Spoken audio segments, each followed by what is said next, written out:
Sir, your Sige. parting statement. Sige, thank you, Sir Amor. In behalf of the Department of Agrarian Reform, sa among Secretary, Conrado Estrella, and through our DAR, Region 10 Director, Suraida Omar Makadindang, hinihikayat ko ang lahat na to support our projects, programs, the CARP implementation in a way na kanang inyong naingon, sir, kanang mga kung namoy man nakitaan nga mga yuta nga i-convert ipa-abiso sa amo para may bala na mo kung wala jud na say mga dark conversion order kay imbestigahan nato. So pag sa balaod, we will accommodate.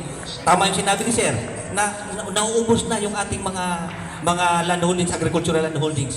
Pero dapat dumadaan sa proseso. Kasi sir, hindi rin naman natin pwedeng pagbawalan kung sakali ang yuta di na matikat kay hindi na siya arable, or ikadua, urbanized na yung area na mas mabinipisyuhan kung i-change ang use.